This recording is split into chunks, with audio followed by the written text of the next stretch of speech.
Bonsoir à tous, j'espère que vous vous portez bien. Donc, c'est toujours Monsieur Minza. Aujourd'hui, nous allons aborder notre premier sujet en géographie. Quelle joie! Nous allons parler de l'économie gabonaise. L'économie gabonaise, atouts et handicap, en sujet de type 1. Mais avant de commencer, on n'oublie pas le plus important, laissez un j'aime et abonnez-vous, s'il vous plaît. Laissez un j'aime et abonnez-vous, s'il vous plaît, c'est important pour nous. S'il y a des questions, vous les posez en commentaire, on verra comment répondre. Et pour tous ceux qui veulent rejoindre le prépa, c'est simple. Vous allez sur Facebook, vous écrivez prépa remise à niveau bac 100%. Vous écrivez en inbox et on vous répondra. Allez, on va commencer donc.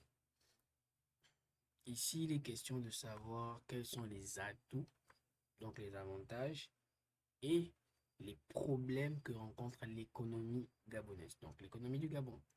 En guise d'introduction, il était important de ressortir certaines informations en disant au cœur de l'Afrique centrale, le Gabon se dresse comme un pays au contour économique fascinant. L'économie gabonaise, en raison de sa position géographique stratégique et de ses ressources abondantes, suscite un intérêt particulier dans les discussions sur le développement en Afrique.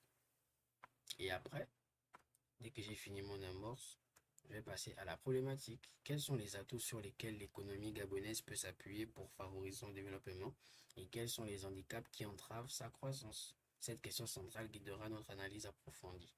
Simplement, hein, vraiment de la manière la plus simple possible. Dans un premier temps, nous examinerons les atouts qui font la spécificité de l'économie gabonaise, puis dans un second temps, nous mettrons en lumière les handicaps qui représentent les défis à surmonter.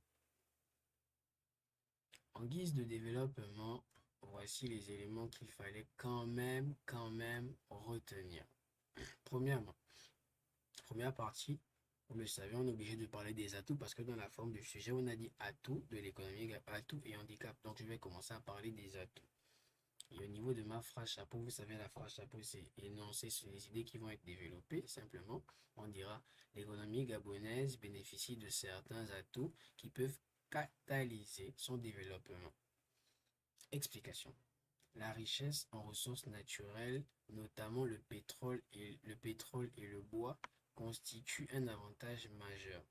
Ces ressources sont des sources de revenus substantielles pour le pays, contribuant à son PIB et à ses recettes d'exportation. Ça, c'est le premier argument. Deuxième argument, la stabilité politique relative comparée à d'autres pays de la région offre un climat propice aux investissements étrangers. Cette stabilité politique est un élément attractif pour les acteurs économiques. Donc, premier argument, on parle des ressources naturelles. Deuxième argument, on parle de la stabilité politique relative, comparé à d'autres pays de la région. Vous voyez?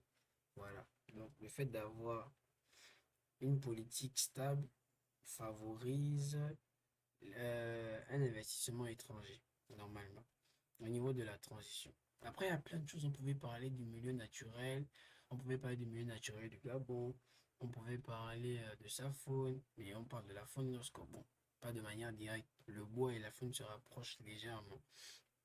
Transition. Ces atouts offrent des opportunités significatives pour l'économie gabonaise, mais il est nécessaire de prendre en compte les défis qui pourraient entraver son développement. Deuxième partie commence ici jusqu'à la conclusion. Et nous, on va lire les handicaps de l'économie gabonaise. Voici la partie qui nous intéresse. Phrase chapeau.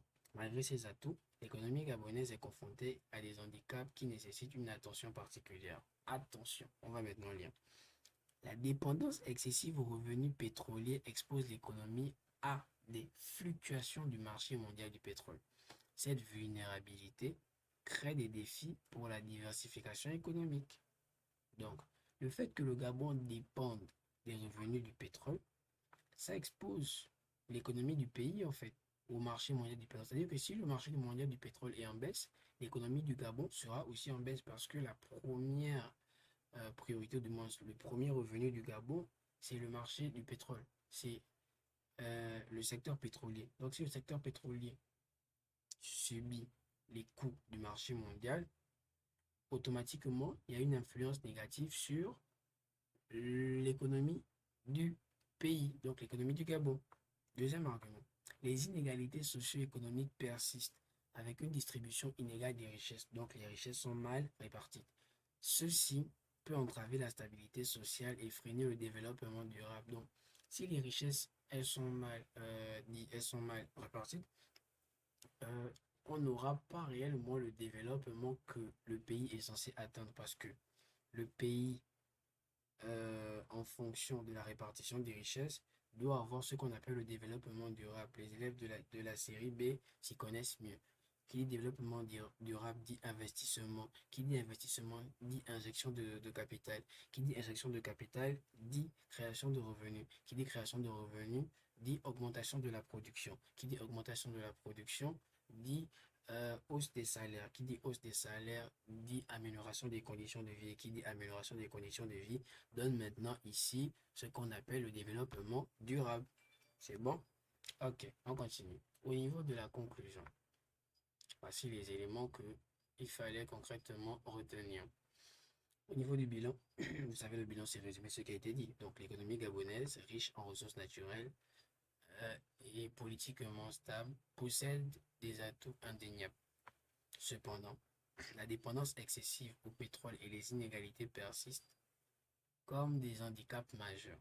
L'ouverture. En abordant ces atouts et handicaps avec lucidité, le Gabon peut envisager des réformes économiques axées sur la diversification, la promotion de secteurs non pétroliers et la réduction des inégalités pour assurer un développement plus équilibré et durable. Juste ici. Voilà. Juste cette partie-là. Et là, vous avez la compréhension du sujet. Donc, je vous demande de regarder à nouveau la vidéo afin de vous divertir et de mieux comprendre le sujet. C'est pour vous qu'on le fait. Voilà. Si vous avez des questions, posez les questions en commentaire. Laissez un j'aime, abonnez-vous, euh, partagez le lien. Si vous avez des amis en classe de terminale, partagez le lien parce que si cette vidéo vous a aidé, elle pourra aider d'autres, voire 2, 3, 4, 5, 6, 7, autant de personnes que on pourra aider. C'était Monsieur Minza. Je suis ouvert à toutes vos questions. N'oubliez pas de vous abonner, je répète, mettez un j'aime, c'est important pour nous. On est ensemble et bonne chance pour votre examen.